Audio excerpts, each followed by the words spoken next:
বহরমপুর শহরের যে সমস্ত স্কুলগুলো বড় হয়ে মানুষের নজর কেড়েছে, তাদের মধ্যে গোড়াবাজার ঈশ্বরচন্দ্র ইনস্টিটিউশন, তার মধ্যে সর্বাগ্রে আছে কৃষ্ণনাথ কলেজ স্কুল। তারপরে আমরা যতই উত্তর দিকে যাই ততই আমরা পাই JN academy, Baharampur JN academy.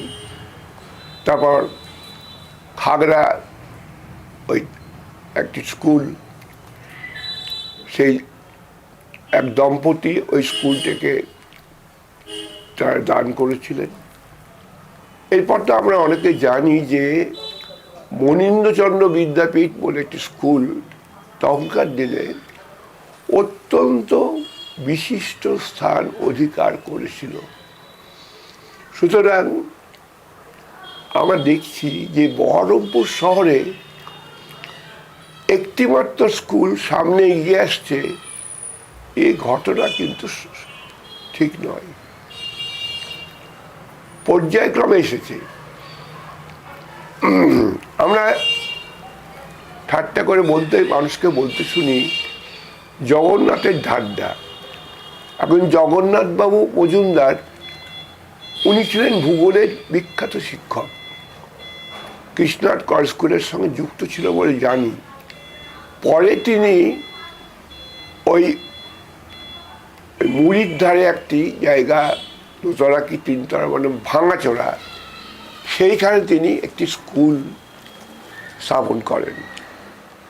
এখন এই স্কুলটা সেই সময় কাঁপা কাঁপা অর্থে উঠছিল। যারা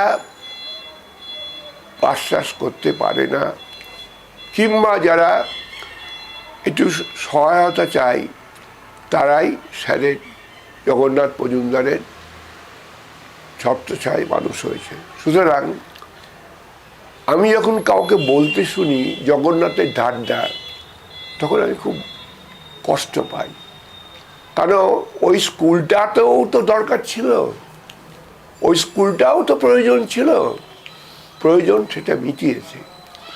তারপরে আমরা দেখলাম বহরমপুর JN একাডেমি। আমি কৃষ্ণনাথ কলেজ স্কুলের কথা আগে বলেছি, গোড়াবাজার ঈশ্বরচন্দ্র ইনস্টিটিউশনের কথা একটু আগে বললাম, আমি খাগড়া বয়েজ স্কুলের কথা বললাম মনীন্দ্রচন্দ্র বিদ্যাপীঠ। এই সমস্ত স্কুলের সঙ্গে কোনো রকম প্রতিদ্বন্দ্বিতা বা প্রতিযোগিতার মতো নামার সামর্থ্য বহরমপুর JN একাডেমির সে সময় ছিল না। চেষ্টা ছিল কিন্তু ছিল না। সেই সময় দেখা যায় যে ওই স্কুলে অরবিন্দ ভট্টাচার্য, খুব কৃষ্টি শিল্পী মন তার, তিনি এসে স্কুলে এলেন। এখন আমার ধারণায় ভগবানগড়া স্কুলে আমাকে ডেকে নিয়ে গেল। এখন সরজভূষণ পাণ্ডে ওই ভগবানগড়া স্কুলে যারা নিচে এসছিল তার ছাত্র, তাদেরকে বললেন আমি অরুণকে ছাড়বো না, তোমরা যেখানে পারো জোগাড় করে নাও। ভগবানগড়া স্কুলে আমার এইভাবেই ঠাঁই হলো না। তারপরে আমার দেওয়া হলো না। তারপরে আমি ওই কাতলাবাড়ি হাই স্কুলের অ্যাপয়েন্টমেন্ট পেলাম। সেই অ্যাপয়েন্টমেন্ট পাওয়ার পরও কিন্তু কাদের আপত্তিতে আমাকে ওখানে যেতে দেওয়া হলো না আমি তা জানি না আজকে, কিন্তু আমি যেতে পারিনি। এক পক্ষে ভালো হয়েছে, কারণ ওই কাতলাবাড়ি স্কুলে তখন খুব বেশি সুনাম ছিল না। আমি এরপরেই আমি যাই জিতপুর হাই স্কুল। ওটির উদ্ভব হয়েছিল সিপাহী বিদ্রোহের সময়। ওই স্কুলে আমি যখন যাই তখনকার একটা ধারা ছিল যে টিফিনের পরে কোনো শিক্ষক আর ফিরবেন না, ওই বাড়ি চলে যাবে। আর যত ছাত্র আছে তারাও ওই দুপুরের খাবার খাওয়ার জন্যে স্কুলে যায়, এই বাড়ি যায়, স্কুলে আসে না। এই যে একটা ভয়ঙ্কর ব্যাপার, সেই রকম একটা স্কুলে আমাকে আহ্বান জানালেন ত্রিলোচন পাল, আমার বিটিমেট, বলে অরুণ আমাদের স্কুলে চলো। আর এখানে ওই প্রভাত রায়চৌধুরী, উনি আমাকে বললেন যে অরুণ যাও, সবসময় যে তোমাকে তৈরি জিনিস পাবে তা তো নয়, ওখানে যাও, নদীর ধারে কি সুন্দর লাগবে। কি সুন্দর লাগবে সে গিয়েই বুঝলাম যে একটি ছেলে যে টেস্টে অ্যালাউ হলো না, সে আমার হেডমাস্টার রুমে এবং চেস করলো আমাকে, এবং তারপরে অফিসে গেল যে আমাকে এই সেন্টার করতেই হবে। আমি 1 ইঞ্চি ওখান থেকে সরিনি। ওর বাবা ডিআইয়ের কাছে এলেন আমার সঙ্গে নালিশ করতে। ডিআই এক কথায় বললেন আপনি এখান থেকে অন্তর্ধান করুন, আমি ওর বউকে চিনি। এইভাবে আমার জিতপুর পাল প্রতিষ্ঠান হলো। জিতপুর পাল প্রতিষ্ঠানের পড়াশোনার মধ্যে 2-3টি ছেলে একটা অসাধারণ পারফরমেন্স করেছিল। এক হচ্ছে সজল, সে এখন এখানকার একটা স্কুলের হেডমাস্টার ওই উত্তর দিকে। আর বাবর আলী, বাবর আলী ওই ওই তার পরনে ছিল, থাকতো একটা পাজামা আর একটা ফতুয়া। এই নিয়ে সে স্কুলে 3 দিন আসতো আর 3 দিন মাঠে কাজ করতো। আচ্ছা, এইভাবে বাবর আলী পড়াশোনা চালাচ্ছিল।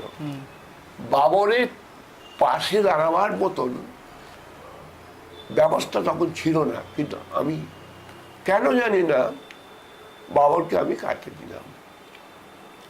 বাবর আর ওই ওর নামটা বললাম কি, ওই যে সজল, সজল এত গরিব ছিল ওদের বাড়িটা যে ওই খবরের কাগজে অঙ্ক কষত, খবরের কাগজে, এবং এইভাবেই তারা পড়াশোনা করতো। এই 2টি ছেলে আমাকে মানে লতার মতো জড়িয়ে ধরল। তা সজল ফিজিক্সের ভালো রেজাল্ট করে ক্রমশ উন্নতি হলো, আর বাবর পরবর্তীকালে একটি ওই জুনিয়র হাই স্কুলের দায়িত্ব পেল। এইভাবে আমার চলতে লাগলো। কিন্তু আমার এই সময় খবর পেলাম যে জেএন একাডেমিতে একটা ভ্যাকেন্সি হয়েছে। আমি সেই ভ্যাকেন্সিতে যোগ দিলাম। এ ব্যাপারে পবিত্র রায় অত্যন্ত সাহায্য করেছিলেন। আর কিছু ওই সময় ওই স্কুলে ওই পড়াবার জন্যে বড় বড় সব মাথা সব এসেছিল, তাদের তুলনায় আমি কিন্তু একটু বেশ খাটো ছিলাম। কিন্তু কেন জানি না আমার ভাগ্যে একটু জুটল। Doctor S N. কুন্ডু প্রয়াত হয়েছেন, তিনি ওই স্কুলের সেক্রেটারি, এবং আরও অন্যান্যরা, তারা আমাকে ইন্টারভিউয়ের মধ্যে ফেললেন। আমি সেই ইন্টারভিউয়ে তাদেরকে সন্তুষ্ট করেছিলাম বলে আমার মনে হয়। ফলে ওই স্কুলে আমি প্রধান শিক্ষকের পদ পেলাম। কিন্তু প্রধান শিক্ষকের পদ পেয়ে আমার আনন্দ হলো, আমি বহরমপুর থেকেই বহরমপুরে স্কুলে কাজ করব, এই তো আমি ভাবিনি। আমি কখনো কখনো জিতপুর গিয়েছি সাইকেল করে, বহরমপুর থেকে সাইকেল করে জিতপুর। হ্যাঁ, এত কষ্ট করতে হতো। তারপরে একটা নদী ছিল, সে নদী পার হতে হতো। তা আমি যখন জেএন একাডেমিতে এলাম তখন ভাবলাম এটা স্বর্গ। কিন্তু স্বর্গটা কি ধরনের স্বর্গ সে কিছুদিন বাদেই মালুম হলো। এইটাই জানতে চাইছিলাম যে জেন একাডেমির আজকের যে উত্তরণ, আজকে যে কথা বলছিলেন যে একটা সময় জেন একাডেমিতে খুব একটা কেউ যেত না, ছাত্র থাকতো না, কিন্তু আজকে সেই জেন একাডেমিতে শহর তথা আশেপাশের যত ভালো ছেলেরা তারা পড়ার জন্য মানে রীতিমতো মারপিট লেগে যায়, এরকম একটা উপক্রম হয়, ভর্তি হতেই হবে জেন একাডেমিতে। এই যে উত্তরণটা, আমি ভালো দিকের উত্তরণের কথাই বলতে চাইছি, এই উত্তরণটা কি দেখলেন? মানে আপনার হাত দিয়ে তো অনেকটা পথ পেরিয়েছে জেন একাডেমি। আমি সম্পূর্ণ ক্রেডিট কখনোই নেব না, সকলের সমবেত প্রচেষ্টায় এটা ওঠে।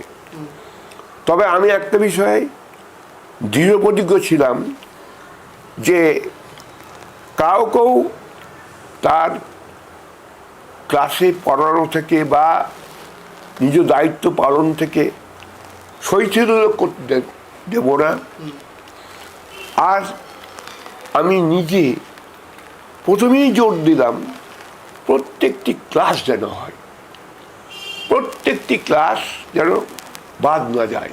আমি একটু জানতে চাইবো যে যখন জয়েন করেছিলেন প্রধান শিক্ষক হিসেবে সেই সময় ছাত্র কত ছিল, কতজন ছাত্র নিয়ে সেই সময় স্কুল? আমার যতদূর খেয়াল আছে ওই সময় ক্লাস 5 থেকে ক্লাস 10 পর্যন্ত এই 500, 400 থেকে 500। কিন্তু এরপরে একটা জিনিস ঘটলো, সেটা হচ্ছে যে ওই যে প্রতিদিন প্রতিটি ক্লাস হয়, এই জিনিসটা যেটা ছাত্রদের মধ্যে কোনোদিন ছিল না। টিফিনের পর মাস্টারমশাইরা চলে যেতেন, আর কেউ কেউ বলতেন এবার পায়রা ডাকবে। সেই দিক থেকে সরে এসে নতুন পথে নিয়ে যাওয়ার জন্য আমাকে প্রচণ্ডভাবে পরিশ্রম করতে হলো। একটা বিরাট লড়াই ছিল তো, সে বিরাট লড়াই। যেমন কেউ কেউ বলতেন যে কি দরকার স্কুলটাকে একবারে শেষ পর্যন্ত চালানো। কেউ কেউ বলতে সেগুলো কি শিক্ষকদের মধ্যেই অনেকে নাকি বাইরের মানুষ? শিক্ষকদের মধ্যে। আমি বলতাম শিয়ালদা থেকে গাড়ি ছাড়লো, তারপর গাড়িটা এসে দাঁড়ালো ওই কৃষ্ণগড়ে কিংবা ওই বেতোয়া নগরীতে, তারপর সবাই মিলে বললো আজকে আর গাড়ি যাবে না। তবে এই যে হঠাৎ করে থামিয়ে দিয়ে বিশ্রাম ইত্যাদি লাভ করার এই যে একটা জিনিস গড়ে উঠেছিল, এই জায়গা আমাকে ভাঙতে হয়েছিল। এই ভাঙাটা ছিল ভীষণ কঠিন। আমার হেডমাস্টার ওই অরুণদা বললেন, অরুণ তুমি ক্লাস করছো, তুমি পড়াচ্ছ ভালো, কিন্তু তোমার তো একটা ডিউটি আছে। আর কি অরুণদা বলতো, তোমাকে তো অফিস দেখতে হবে। আর আমি আপনার কথা শিরোধার্য করছি, কিন্তু সঙ্গে সঙ্গে বলছি প্রায়োরিটি পাবে কিন্তু আমার ওই স্কুলের প্রত্যেকটি ক্লাস হওয়ার। আমি যখন প্রথম দিকে এলাম তখন ছাত্রদের মধ্যে বিশৃঙ্খলা ছিল মারাত্মক। আমি যখন উঠছি সিঁড়ি দিয়ে ওপরতলায়, তখন আমার দিকে ধেয়ে আসছে একেবারে বাছা বাছা ওই গালাগালির শব্দ, গ্রিট করছে ছাত্রদের মধ্যে। ছাত্ররা, এইটাই ছিল ছাত্রদের। কিন্তু সেই ছাত্রদের ক্লাসে ঢুকে যখন পড়ানো শুরু করলাম, তখন কিন্তু আর সেসব কথা ওরা বলেনি, আমি শুনিনি। তা এই স্কুলে তার পরবর্তীকালেই অনিন্দ ভট্টাচার্য বলে একটি ছেলে ভালো ফল করলো, আর এরপরে আরও কটি ছেলে ওই তাদের জাহির করলো। তখন দুটি ঘটনা ঘটল। কৃষ্ণনাথ কলেজ স্কুল থেকে ছাত্র জেন একাডেমিতে এলো, সারাগাছি থেকে ছাত্র জেন একাডেমিতে এলো। সুতরাং এই যে আর মেরি ইমাকুলেট থেকে ছাত্ররা আসতে লাগলো, তাদের সেই তৎকালীন সময়ের নাম করা স্কুল থেকে জেন একাডেমির ছাত্ররা আসলো, জেন একাডেমিতে এলো। হ্যাঁ। সেই আসার ফলে আমি জানি যেখানে ওই একজন চক্ষু চিকিৎসক বিশিষ্ট ওই গোড়াবাজারে থাকেন, শঙ্কর ধরগুপ্ত, তিনি তার ছেলেকে ওই যে ইয়ের থেকে ছাড়িয়ে নিয়ে, ওই মাগুরের থেকে ছাড়িয়ে নিয়ে এলেন আমার বাড়িতে। দোতলায় আমি বসে রোদ পোয়াচ্ছি, উনি উঠে এলেন, এসে বললেন, অরুণবাবু এই আমার আর্জি। আমি না করতে পারিনি। সে ছেলেটি এখন একটা ওই সংবাদপত্রে বড় দায়িত্ব পালন করছে। এরপর একটা ছেলে এলো, সে ছেলেটির নাম ইন্দ্রনীল চৌধুরী। ছেলেটি এত এক্সেপশনাল ছিল যে আমি ওকে যেন মনে হতো আমার নিজের আত্মীয়। ও, আমি একটা জিনিস করতাম, আমি ভালো ছেলে দেখলেই আমার কাছে নিয়ে আসতাম। আমার বাড়ির ছাদে বসে ওরা পড়তো, আমি ওদেরকে পড়াতাম। ওদের মধ্যে আমাদের মধ্যে একটা রাপ্রোচমেন্ট হয়ে গেল। একদিন আমি ছাদে পড়াচ্ছি, এমন সময় মনোজ সান্যাল, বিখ্যাত অধ্যাপক কৃষ্ণনাথ কলেজ স্কুলের, কৃষ্ণনাথ কলেজের, তিনি ওপরে উঠে এলেন। তারও একই উদ্দেশ্য, দুই ছেলেকে তিনি ছাড়াবেন ওই এর থেকে, জেএন একাডেমিতে, ও ইয়ে থেকে, ওই মেদিনীপুর থেকে ছাড়াবেন, ছাড়িয়ে এখানে আনবেন। তা আমি বললাম যে আপনি যে এই যে রিস্কটা নিচ্ছেন, এই রিস্কটা নিয়ে একটু উচিত। ও তো বাংলা জানে না, আমি ওকে কী করে শেখাবো? বলল, অরুণবাবু আমি আছি, আপনি আছেন, হয়ে যাবে। তারপরে বললাম, দেখুন ওই যে ওই ছেলেটা ওই যে লিখছে, মাথা নিচু করে এমনি করে লিখে যাচ্ছে। ও মা মারা গেছিল খুব ইয়েতে, ও যখন সেমনে পড়ে, ফলে ওর প্রতি আমার একটা অদ্ভুত দরদ ছিল। তা ওর লেখাটা নিয়ে আমি মনোজবাবুকে দেখালাম, মনোজবাবু দেখুন তো এই লেখাটার স্ট্যান্ডার্ড কি। উনি বললেন, এই লেখাটা ওই ছেলেটা লিখল। বললো, এ তো ডিগ্রি কোর্সের উন্নত স্তরের ছাত্রদের লেখার কথা। তারপর উনি বললেন, আমি বললাম, দেখলি আমি ওকে ইন্দ্রজিৎ চৌধুরী না বলে বলতাম, ইন্দ্র শ্রেষ্ঠ। ওর মা মারা গেছে ক্যান্সারে, বাবা কাস্টমসের অফিসার। তা তিনি আমাকে বললেন, আমি ইন্দ্রকে নিলাম। এমনি করে একে একে ফুলের মতন সব প্রতিভা এলো। আর সেই ইন্দ্রজিৎ সম্বন্ধে বক্তব্য, আমি বলেছিলাম যে একে আপনি ওই কোনো সায়েন্সে দিন না, আর্টসে দিন, ওকে একটু ইংরেজি পড়ানোর দিকে দিন। তোর বাবা ওকে আর্টসই দিলেন বেলুড়ে। বেলুড় মঠে ওই স্কুলে মাস্টারমশাইরা এই ছেলেটার স্পেশাল নিডটা কি সেটাই বুঝতে পারলেন না। তারা যান্ত্রিকভাবে পড়ালেন।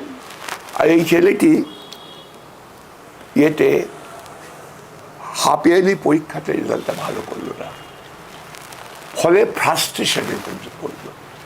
এবং তারপরে এই ওই যে আমাদের বালকনাথ তলা আছে, ওইখানে একটি চশমার দোকানের মালিক, তিনি আমার অত্যন্ত ঘনিষ্ঠ।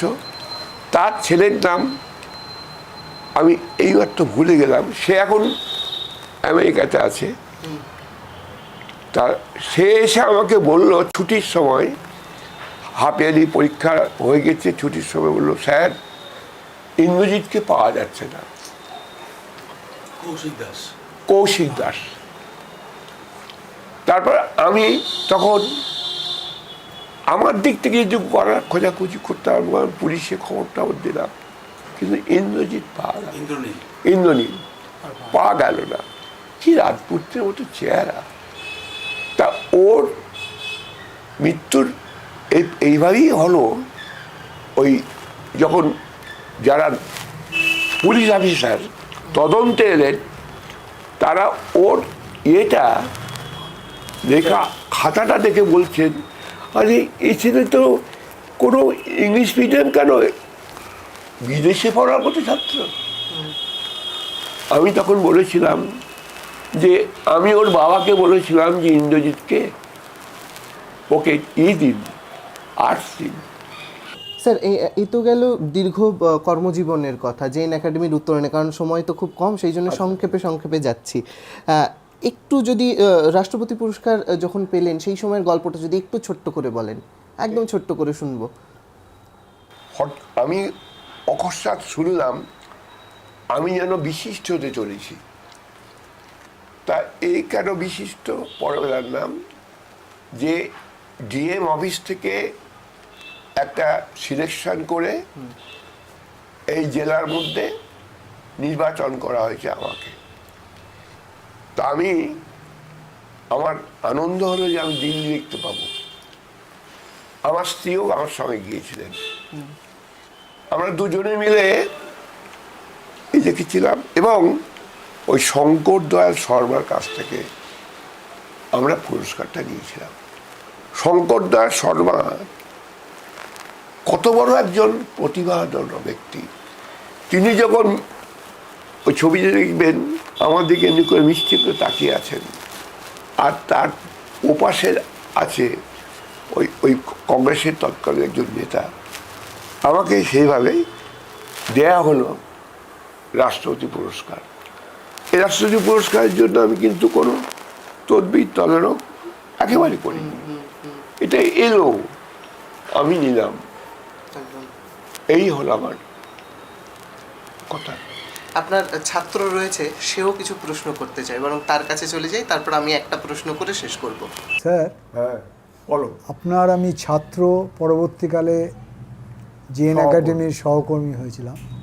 আপনার কাছে আমার একটা প্রশ্ন, যে আপনি স্কুল যেভাবে এক এক করে জিওগ্রাফি, হিস্ট্রি, ম্যাথ, বাংলা, এই যে এক এক করে টিচারদেরকে, শ্রেষ্ঠ শিক্ষকদেরকে এনেছিলেন, যেরকম লালগুলার এমএন একাডেমি থেকে স্বপন ভাদুরী স্বনামধন্য ইংরেজি শিক্ষক, প্রেসিডেন্সির কল্যাণ ঘোষ, জলঙ্গির দ্বিজেন কর, জঙ্গিপুরের মানিক দত্ত ইতিহাসের, তারপরে ডোমকলের নুরুল হক খান, এগুলো আপনি কি বাড়িতে বা স্কুলের জন্য সবসময় একটা পরিকল্পনা করতেন, যেভাবে ফুটবলের কোচ বা ক্রিকেটের কোচেরা যেভাবে সাজায়? অবশ্যই। আমি একদিন বাড়ি যাচ্ছি স্কুল থেকে হেঁটে, তখন দীপঙ্কর চক্রবর্তী বলে একজন অধ্যাপক আমার সঙ্গে দেখা হলো। উনি যাচ্ছিলেন এদিকে, আমি আসলাম এদিকে। উনি পাটা সাইকেল থেকে নামালেন, বললেন অরুণদা, আপনার স্কুলে ভালো পড়াশোনা হচ্ছে, আপনার স্কুলে শৃঙ্খলা ফিরেছে, তবু আমি আমার ছেলেকে আমি আপনার স্কুলে ভর্তি করব না। বলুন কেন? না, আপনার স্কুলে অঙ্কে তথাকথিত টিচার নেই। তখন অঙ্ক করাতেন, পবিত্রতা খুবই ভালো, কিন্তু ওই দীপঙ্করের হচ্ছে যে ওই কাজীবাবুর মতো একটা টিচার দরকার অঙ্কে।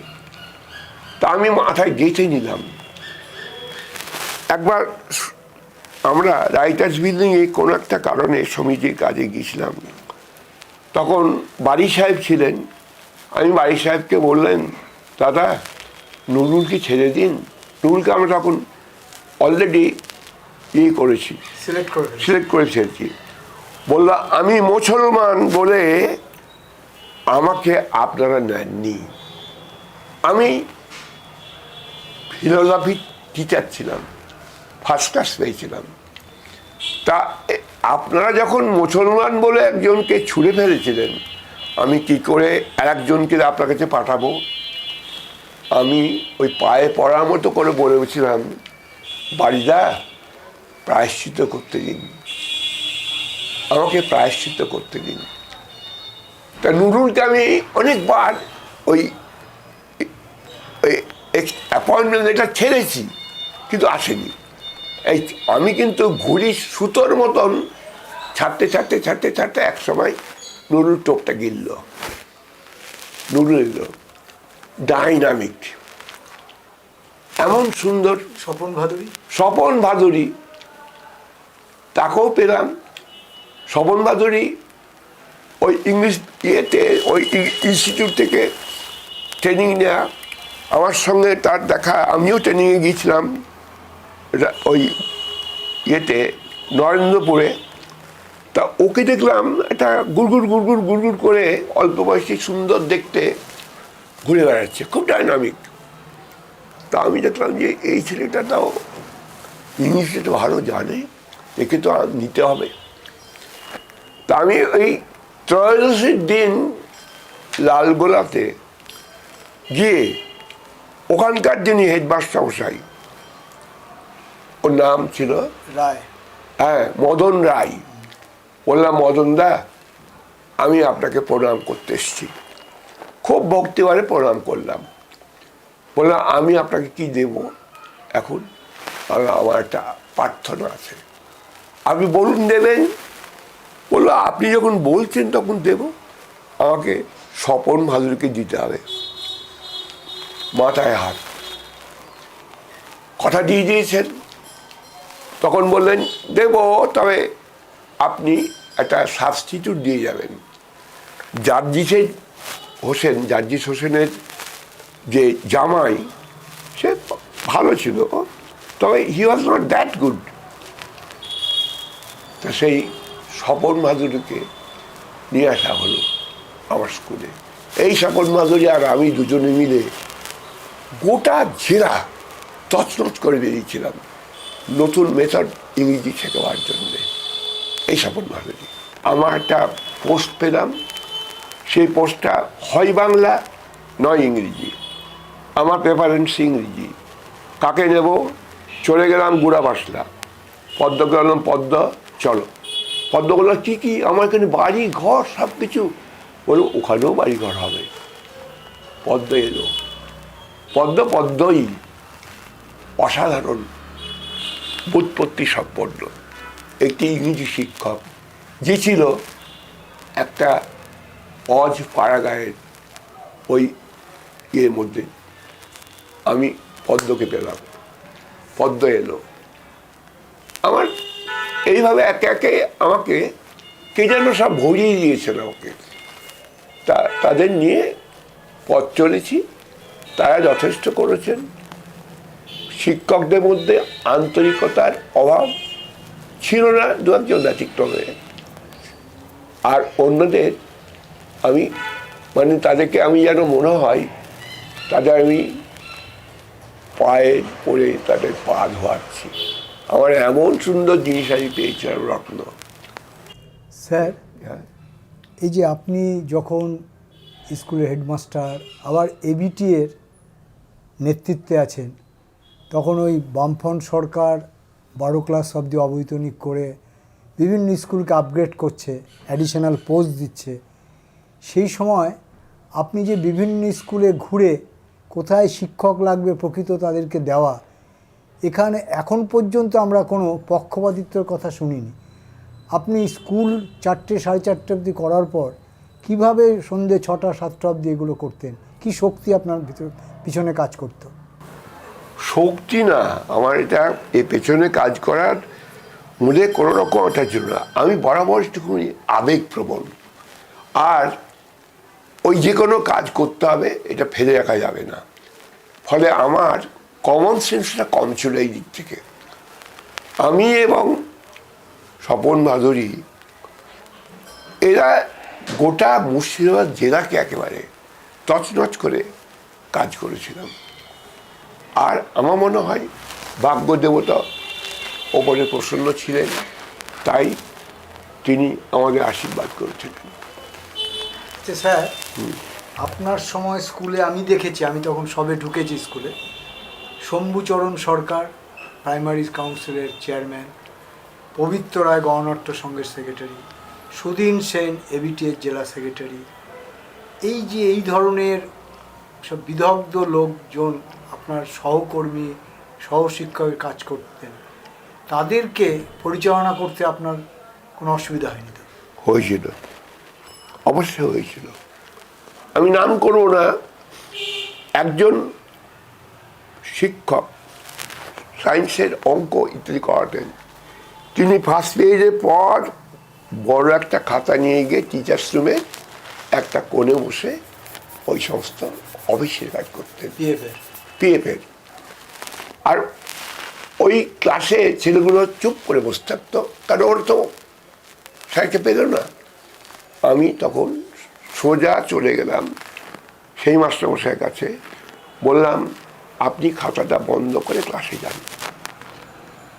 তা এটা আমার বোধ হয় অশিষ্ট বছর হয়েছিল, কাজ দিল। তারপর থেকে শম্ভুদা অঙ্ক করাতে লাগলেন এবং really he was a good teacher. ফিজিক্সের অ্যাডিশনাল ছিল, সেই অ্যাডিশনাল ক্লাস উনি কোনো কটা নিয়েছেন বলতে পারা যাবে না, কিন্তু এরপর আমি তাকে বললাম আপনি ফিজিক্সের ক্লাসগুলো নিন, ছেলেরা আপনাকে চাচ্ছে। দেখা গেল শম্ভুদা অসাধারণ দক্ষতার সঙ্গে নিচের ক্লাসে, ওই নিচের একটা ক্লাসরুমে ছাত্রদেরকে ফিজিক্স পড়াচ্ছেন অ্যাডিশনাল। তাহলে যে লোক এতদিন ধরে দাপটে নিজের খুশি মতো চড়েছিলেন, সেই লোকটাকেই দাদা কখনো হাত ধরে, কখনো একটু জোরে শব্দ করে আমি সমুদাকে কাজে লাগাতে পেরেছিলাম। উনি ক্যান্সারে মারা গেলেন, but he was an exceptional teacher, কেবল কাজে লাগানো হয়নি। আচ্ছা স্যার, এই যে এখন আপনার, আমাদেরও গর্ব হয়, প্রায় 148 জন আপনার ছাত্র ওভারসিজ মানে বিদেশে তারা উচ্চ পদে নিজ নিজ স্ব ক্ষেত্রে বিচরণ করছেন। তাদের সঙ্গে আপনার এখন কোনো যোগাযোগ বা তারা, যেমন যোগীরাজ আমাদের আইডির হেড অফ দ্য ডিপার্টমেন্ট, আমাদের ছাত্র, এরা যে, তারপরে ওই যে মেদিনীপুর কলেজের অধ্যাপক, এরা যে আপনার কাছে যায় দেখেছি ছবিতে, এদের সঙ্গে আপনার এখনো যোগাযোগটা আছে? আছে, এরা আসে, যোগাযোগ করে। তাদের বর্তমান ক্ষেত্রে খুব সুনাম হয়েছে ওদের কাজের।